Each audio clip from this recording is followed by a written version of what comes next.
Oh, oh, never mind. We're gonna keep going. The break is already over. It was that short. We're already right back. It's that incredible, ladies and gentlemen. We're so good at this. Blink and you miss it. Blink and you miss it. We are going into losers bracket, watching two teams that I believe we've seen before earlier on in the stream. We're watching Oro Jackson versus Tempest, two absolute powerhouses facing it off.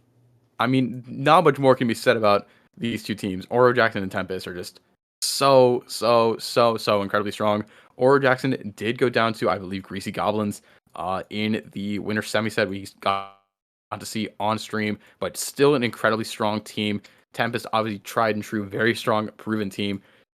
Making a bit of a tear through the losers bracket right now.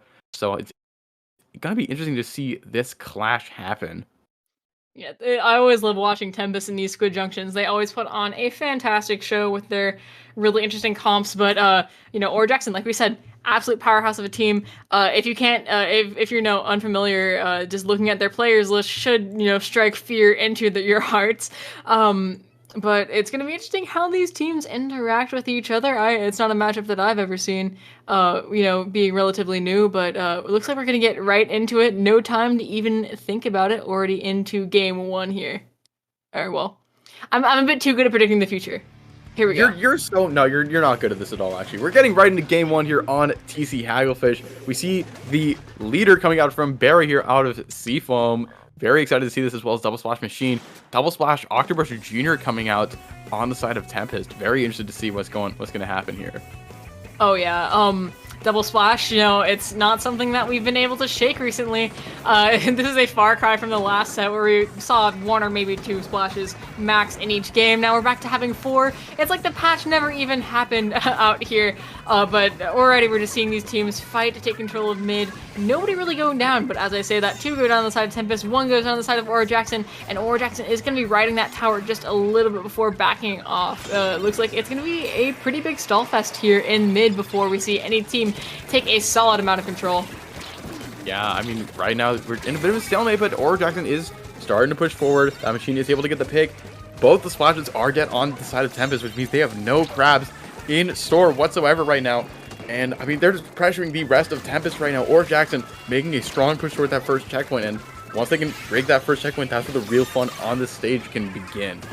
Oh yeah, we see that BO bomb come out and allowing, creating a little window for them to move in just a little bit further.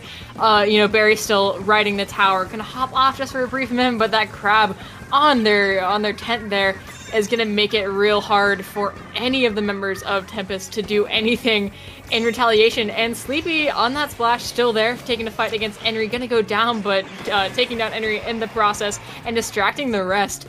Looking like such a really strong push right out the gate from Oro Jackson, and Tempest is going to have to really get their defense here together if they're going to want to, take it back at all here. Yeah, and both the Tempest splashes just died a bit ago, so they still don't have any crabs on this defense right now. The catcher is going to come from this Octobrush, though, hunting for the Octobrush, or hunting for the machine, and is able to get that pick. Tempest starting to go down, though. It's just the junior left alive. Meanwhile, Oro Jackson still has 2 members up, but it looks like they're opting to play it safe, not running for that tower. They got it down to 18. They cleared 2 checkpoints in 2 minutes.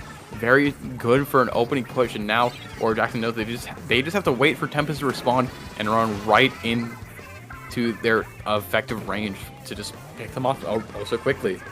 As long as the E-leader's on the field watching mid, it's going to be incredibly hard for Tempest to move in with their lack of range to really keep it at bay themselves. It looks like this brush, though, is going to use their Zipcaster to try to take out one of these splashes, who does go down with the help of a teammate here. But their push isn't going quite as fast as they would hope here. They are getting some picks. They are starting to push up, but it's just not nearly as fast as Oro Jackson was able to push up at all. So 2 go down. That looks like it might be the end of things if they just can't hold as well as Oro Jackson was able to earlier in this match. Yeah, Tempest went 2 down. It's just a splashdown right now, but even still, it's just so hard for Tempest to keep all their members alive here up against Oro Jackson. But Tempest is able to get a pick on the machine on the side of Oro Jackson. This crab is probably going to get picked off once it expires. And that's 3 down on the side of Oro Jackson. It's just that leader left alive. Machine probably going to jump in and try and help out just a little bit. But Tempest is starting to use their chance to push that tower. But, I mean, even if they approach that first checkpoint, the tower moves so slowly that all of Oro Jackson are already back and setting themselves up for defense Octopus trying to go in aggressively with this Zipcaster, but gets recalled after almost falling off the map.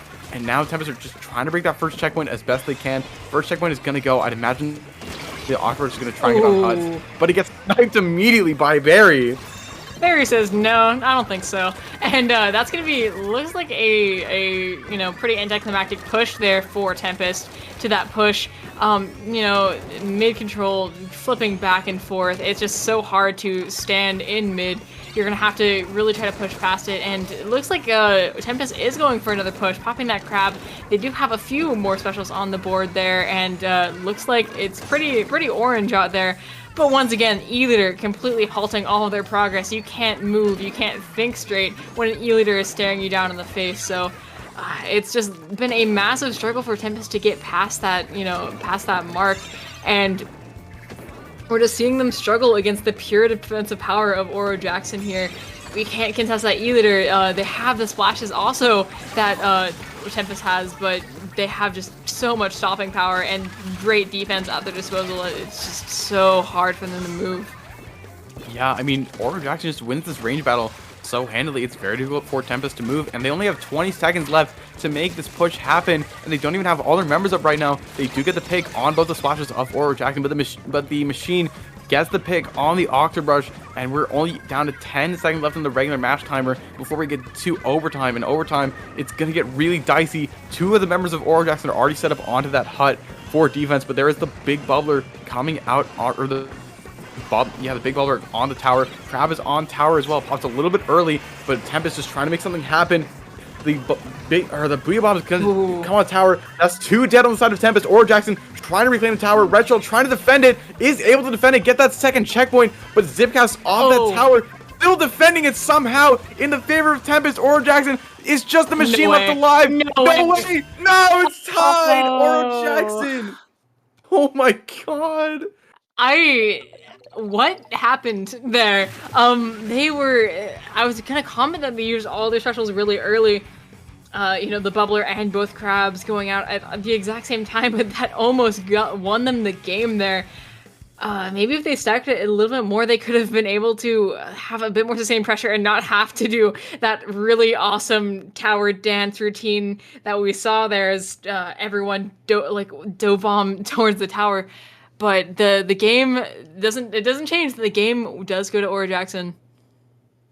Dude, I can't even think after that one. Oh my Lanta, Oro Jackson. Yeah. That was a 18-18 game. This is the second set in a row we've had a tied game in tower control in overtime. Like that is ridiculous. I can't take it. Something's in the water with these tower control matches, but I need some water. Yeah. My God, go drink. But right now we're moving on to tower control is no longer. We are moving on to Rainmaker on Eeltail, which is a really interesting map mode that did it get changed? I actually don't think it got changed. The ramp is still there, if I remember correctly. Yeah, I don't think we're going to I don't think it got changed whatsoever. We're not going to see any signs, unfortunately. No signs, no poles on Eeltail. This is so sad. It did get a ramp added to the spawn area to make defending just a little bit easier, but both routes are still intact from what I remember. So, I mean, it's still Rainmaker Eeltail. It's still the same dance of, do I want to go to the left for the easier checkpoint, or do I want to go right for the more sustained push? It's a pretty classic Rainmaker debate in this game. Yeah, but it doesn't help if you can't even get to those checkpoints in the first place. And I feel like that might be something we see here, as Oro Jackson's defense on this last map on tower control Hagglefish was absolutely insane. It was so hard for Tempest to even move or think about pushing up into that last push there. And Eeltail is a map where that problem could be even worse. It's a map where E-Liter is incredibly strong, and with Barry on it, it's going to be even harder with this map just being so narrow with not a whole lot of great cover at your disposal. We'll see if Tempest is going to be able to break through Oro Jackson's defense, though, as we get into the next game. Your psychic powers have been failing you. I'm so bad. As we get into the next game between Volty on that machine here. Sorry. Oh, Barry on the heavy here. Everything else looking identical here as we head into game 2 between Oro Jackson and Tempest. Yeah, Heavy there. It has the range. It still absolutely demolishes Tempest team in terms of the pure range battle. Already we see a crab take out, but the Heavy is going to allow for a lot more aggression, a lot more fast moving plays. And already though, Tempest is a fast team here. With pure aggression on their side, and without that E-leader staring them down, they're able to think a little bit more, they're able to play a little bit more aggressive with it, and they are going to be able to get that first push, even if they do go down a bit prematurely and are going to get kind of collapsed on here, as Oro Jackson is going to be able to move up once more. I mean, you talked about Tempest being able to play more aggressively, but so too can Oro Jackson. Heavy Splatling is a much faster backline, much more mobile, and much stronger on these pushes here, much less dead weight.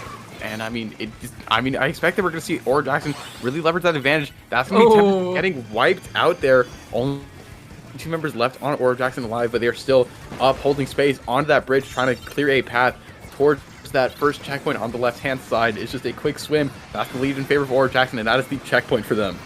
With that control that they got, getting that checkpoint was an absolute breeze, but with a double crab staring them down, it's going to be hard for them to push even further here, at least for the duration of the crabs. The crabs are up, but Oro Jackson is pushed back. Zipcats are going to go out trying to, scrap something out, sorry about a pick, but they do go down, and the splash goes down as well, meaning that Oro Jackson are once again 2 up. That's going to be yet another wipe.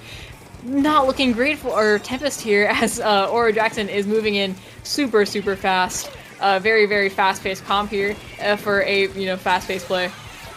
Yeah, Oro Jackson, I mean, they've just been moving so incredibly quickly. Now often take this Rainmaker on the right side here, and this is so dangerous for Tempest here. We didn't even get to mention it, but now that we're in the losers bracket, these are best of 3 sets. So Oro Jackson 1 game away from taking the set and eliminating Tempest from this tournament. Tempest tried to defend it, but just all the way down to 8. Barry just holding forward on that left stick and getting it all the way down to 8. And now Tempest has under 3 minutes to respond, but Oro Jackson is probably going to keep this aggression up for the duration of this game.